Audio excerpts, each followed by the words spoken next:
C'est... Bon, Raphaël, comment l'OL peut réussir une saison historique? Et déjà, qui aurait cru, après les galères entrevues cet été et la saison passée, que l'OL serait le 16 février sur le podium de la Ligue 1 et engagé encore dans toutes les compétitions lorsque l'on invoque ce passé. Rappelez-vous, le 24 juin dernier, Lyon était rétrogradé en Ligue 2 par la DNCG en raison d'une dette de 175 millions d'euros avant d'être finalement sauvé quelques semaines par la commission d'appel. Son président, John Textor, quittait le navire, mais surtout, Lyon perdait, vous l'avez vu, ses meilleurs éléments pendant le mercato d'été. Adieu Cherki, adieu Lacazette, Mikotadze, Matic, Almada, bref, tout le monde était quasiment parti. Personne donc n'aurait imaginé un Noël aussi bien placé, ce qui me fait affirmer que Lyon a déjà, quoi qu'il advienne, bien réussi sa saison avant de parler d'une saison historique. Historique, déjà si Lyon se qualifie pour la prochaine Ligue des Champions. Cela fait désormais, on vous le rappelle, 6 ans que l'OL n'a pu disputer la LDC, autant dire une éternité. Et on s'en souvient dans une campagne où Lyon avait sorti le grand Manchester City dans un quart de finale avant de tomber en demi-finale face au Bayern Munich. Retrouver la compétition reine, Lyon s'en rapproche et n'a jamais été aussi près depuis 2012 de gagner un trophée, voire plus. À mon sens, Lyon doit être ambitieux et a les armes pour réaliser au moins le doublé. Alors en Ligue 1, c'est pas terminé. L'OL est à 16 points du leader, 7 points du leader à 12 journées de la fin. Ce n'est pas impossible. La Coupe de France est la voie royale pour y parvenir. Il y a encore 3 matchs à gagner. Et enfin, Lyon a montré qu'il avait l'effectif pour jouer sur tous les tableaux et a même prouvé qu'en Europa League, en terminant premier de la saison régulière, le club rhodanien se plaçait comme l'un des favoris à la victoire finale. Et la quête d'un trophée qui échappe à Lyon depuis 14 ans renforcerait la saison déjà historique où l'OL est en train de battre tous ses records. On vous en a parlé d'un face à Nice hier. Lyon a enchaîné avec une 13e victoire d'affilée. Meilleure série en cours dans toute l'Europe, loin devant l'Inter, Lens ou encore Manchester City. Un record personnel que l'OL pourrait égaler s'il s'impose dimanche à Strasbourg et qui remonte à 20 ans. Autre record que Lyon peut aller chercher, de 24 matchs sans encaisser de but datant des saisons 2003-2004 et 2005-2006, l'époque du Grand Lyon, qu'il est proche de revenir le temps d'une saison qui s'annonce historique. Merci Raphaël. Vous vous souvenez, Karim, on était là ensemble. Quand on avait l'émission, on regardait si John Textor attendait. On disait, oh, ça va passer, il avait l'air serein. Vous étiez là aussi, Ben. On a vécu tous les 3 avec Raphaël et Sébastien. On était 5 là, avec Jeannot et Ambre qui n'étaient pas là ce soir-là. Et on se disait, bon ben voilà, ils sont là. C'est un des trucs, sincèrement. Ça fait des années que vous suivez le foot, on suit tous le foot, les plus renversants que j'ai vus, moi, depuis que je fais ce métier. C'est une remontada au long cours. Honnêtement, c'est invraisemblable ce qui se passe à l'OL aujourd'hui. Et bravo aux nouveaux dirigeants de l'Olympique Lyonnais. Michel Kang en tête. Avec la présidente, effectivement. Je pense qu'il y a deux hommes à mettre en valeur aujourd'hui, au-delà des joueurs. Il y a vraiment 2 hommes sur lesquels il faut appuyer aujourd'hui. Le premier, c'est Paulo Fonseca. Ce que réussit Fonseca tactiquement avec cette équipe-là, avec cet effectif qui a quand même beaucoup bougé. Raphaël en a parlé, avec les départs de cadres, de joueurs très forts. Il a réussi à incorporer, à intégrer très très vite les recrues. Mine de rien, Schultz, Morton, tous les autres joueurs, on a l'impression qu'ils sont là depuis ils parlent le même foot. 6 ans. Ils parlent le même foot. À Lyon, c'est assez hallucinant. Il a même fait jouer Tolisso numéro 9. Ouais, non, mais franchement, Tessman, tous ces joueurs-là, c'est assez dingue. Donc bravo à lui et bravo, et c'est un homme de l'ombre, au directeur sportif, parce qu'on parle beaucoup de directeur sportif en ce moment, et je pense qu'il ferait beaucoup de bien à Marseille en la succession de Benassia, c'est Mathieu Louis-Jean, parce que c'est un ancien de l'OM et qui est à Lyon depuis, on va dire 2 ans, je crois maintenant, et qui fait un travail exceptionnel. C'est un vrai scout, un homme qui a un œil... c'est un constructeur. Exactement, et qui a réussi à aller chercher des joueurs que personne ne connaissait vraiment. Il faut être honnête, cette saison en Ligue 1, les joueurs qui sont arrivés, quand vous les regardez dans la grille des transferts, en rayon arrivé... Vous ne connaissez pas leur nom et ça devient des pas du tout, même si on de suit la le Ligue 1. foot. Et honnêtement, aujourd'hui, ce qu'il Plus a réussi Hendrick. à faire... Plus Hendrick et la petite pépite. Et le petit Moreira. Et Moreira, mais franchement, bravo. Le tout, il faut quand même le souligner, et je passe la main après, sans Fofana, qui a été blessé une bonne partie de la saison. Au mois d'octobre, donc c'est franchement très très fort. Mais alors, attendez, Jeannot, là je sais que vous êtes d'accord avec Karim à 100%.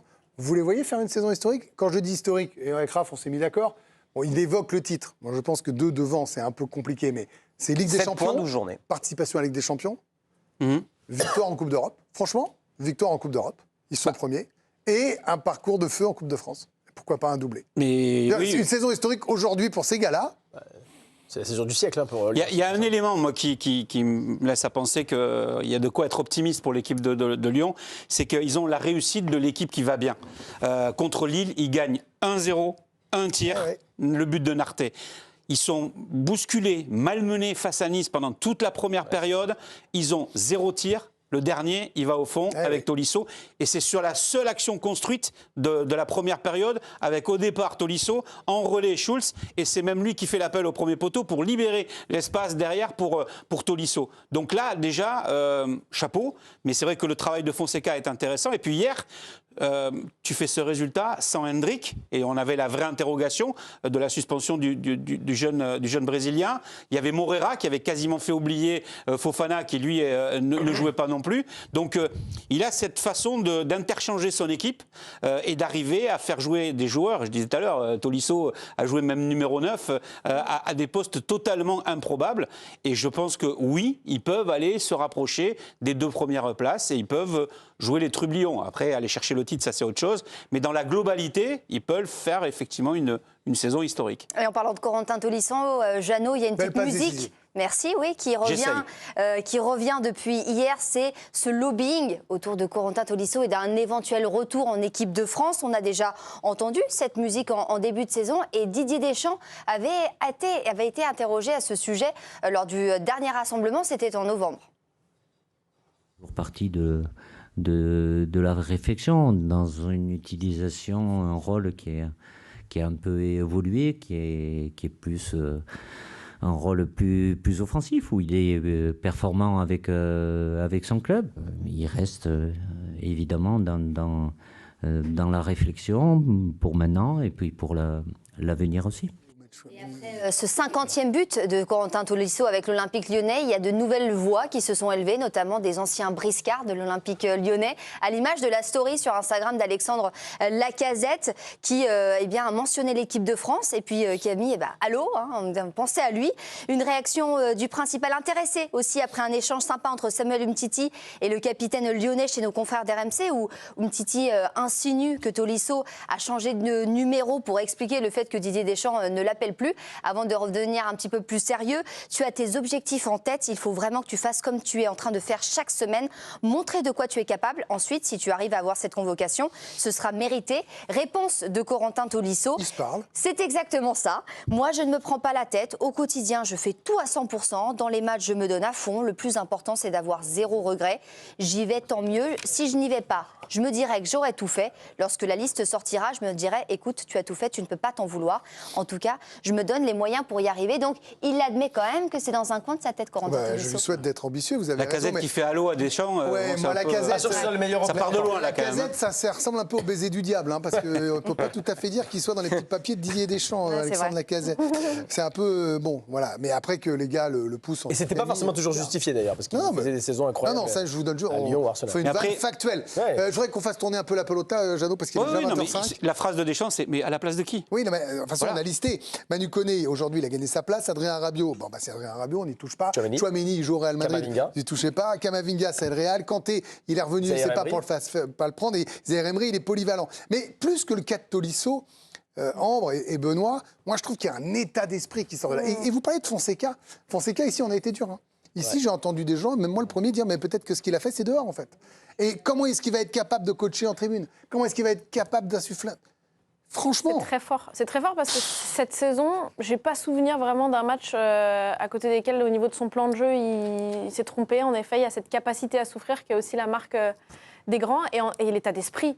Cette espèce de symbiose entre tout le monde, marquée par les images qu'on a pu voir avec les larmes et ce cop qui l'encourage. Ça dit beaucoup de ce qu'il y a, déjà de ce qu'a traversé ce club, à tous les étages, les supporters qui ont vu ce club mettre déjà un pied en Ligue 2, la direction qui a changé, qui a vu les restrictions administratives, évidemment le coach qui a passé ses longs mois en tribune. Et en fait, finalement, est-ce que c'est pas parce qu'ils ont vécu tout ça qu'aujourd'hui ils sont portés par un espèce de truc irrationnel qui leur donne un supplément d'âme, qui leur donne une capacité à souffrir tous ensemble? Et nous, on va pas se mentir, amoureux du foot, mais qu'on aime ou qu'on n'aime pas l'Olympique Lyonnais, tout le monde savoure, parce qu'on voit ces cadres, ces petits jeunes dont on ne connaissait pas le nom, ces joueurs venus d'ailleurs, et ce coach qui revient aussi de l'enfer.